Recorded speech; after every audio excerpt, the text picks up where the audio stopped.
ছেলে মেয়ে 4-5টা ডাক্তার বিদেশ থাকে, বাপ মাকে দেখতেছে না। সত্যি বলতে আসলে এখন মানে ভাবারই বিষয় যে কিভাবে আমরা আমাদের ছেলে মেয়েদেরকে মানুষ করব যাতে আমাদের এই অবস্থা না হয়।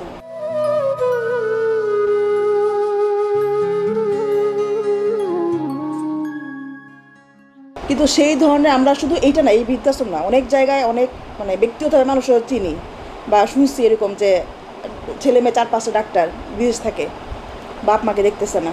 আপনি যখন বাস্তবে এই যে এই ধরনের জিনিসগুলো বাস্তবে দেখবেন, তখন আপনি আপনার জীবন মানে আপনার যেই ছক আপনি কেড়ে রাখছেন আপনার জীবনের জন্য ওটা মিলাতে পারবেন না। তবে আমার মনে হয় যারা পরিচিত, যারা এইসব জায়গায় আসে, তারা তাদের সার্কেলদেরকে, যারা এইসব ব্যাপারে কোনো উৎসাহই নেই, তাদেরকে এনে এনে দেখানো উচিত, জোর করে হোক, ইনফ্লুয়েন্স করে হোক, আনার পরে ওরা দেখবে, আমার মনে হয় রিয়েলাইজ করবে যে না, আমিও মানে আমার অবস্থা এমন হতে পারে। মানে ভালো খারাপ আমাদের বন্ধু সবাই থাকে, মানে পরিচিত আত্মীয়জন সবাই এর মধ্যেই। যখন এখানে আসবে নিজেদের অবস্থাটা আমার মনে হয় বুঝতে পারবে যে আমার এমন হতে পারে, আমি কিন্তু তাহলে আমার কাছের যারা আমার বাবা মার সাথে আমি এমন করব না। আমার মনে হয় একটু হলেও মানে বোধগুলি মানুষের মধ্যে ঢুকবে যে আজকে আমার আগামীকালকে তো আমারই অবস্থা হতে পারে। তা আজকে মানে সে হয়তো বা উপলব্ধি করবে, সে হয়তো বা এই কাজগুলি আর তখন করবে না, করতে চাইলেও তার বিবেকে মানে হয়তো বা করে ফেললেও কিন্তু পরে হলেও উপলব্ধি করবে যে না, আমার কাজটা ঠিক হয়নি। অনেকে মানে করেও ফেলে, অনেকে অনেক সময় রাগ করে অনেক কিছু করে ফেলে, কিন্তু পরে বুঝতে পারে। আর কেউ কেউ আছে আসলেই বুঝতে পারে না, তাদের কথা আলাদা। কিন্তু আমার মনে হয় এসে সবসময় মানে আমাদের পরিচিতদের নিয়ে আসা উচিত। সত্যি বলতে আসলে এখন মানে ভাবারই বিষয় যে কিভাবে আমরা আমাদের ছেলে মেয়েদেরকে মানুষ করব যাতে আমাদের এই অবস্থা না হয়, কোন পদ্ধতিতে, কোন মানে ইয়েতে মানুষ করব, মানে কোন শিক্ষাটা ওদেরকে দিব। এই জায়গাটা এত পরিষ্কার যে একটা নোংরা নাই, এতগুলো লোক একটা মানে একটা মা বাবার গায়ে কোনো কিছু মানে মনে হয় যে আপনি তার কাছে বসতে পারবেন না, এত পরিষ্কার। আমার কাছে মনে হলো অবাক লাগলো আসলে। আমরা এখানে এখানে তো এক একজন এক একটা ফ্যামিলি থেকে এসছে, একজনকে ওরা রাখতে পারছে না, কিন্তু ওনারা এই যে এতগুলো মানুষকে একসাথে রাখছে, মানে এটা অবশ্যই বিশাল একটা মানে কি বলবো, আমি আসলে মানে এটা প্রকাশ করতে পারছি না। কিন্তু এটা আল্লাহর পক্ষ থেকে ওনারা উত্তম প্রতিদান পাবে। এটা কী পরিমাণ প্রতিদান পাবে সেটা হয়তো আল্লাহই ভালো জানে, আমরা বলতে পারবো না।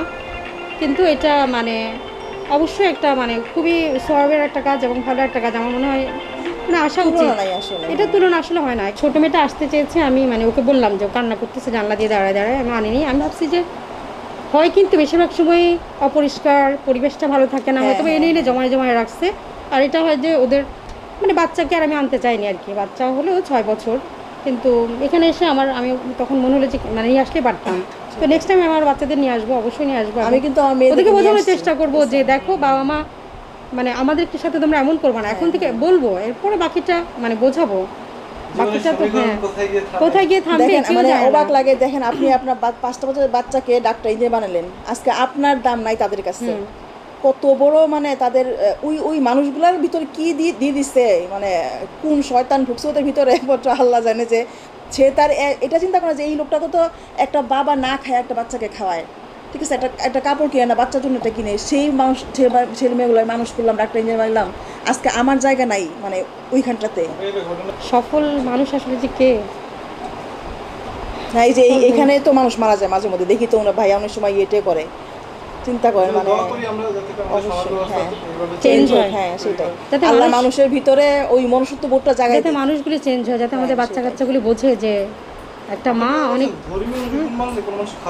100 বার। হ্যাঁ ইসলামে যেভাবে বাবা মাকে রেসপেক্ট করতে বলা হয়েছে, হ্যাঁ যে প্রত্যেক কোনো ধর্মেই খারাপ নেই, প্রত্যেক ধর্মেই বাবা মা মানে পিতামাতাই প্রথম।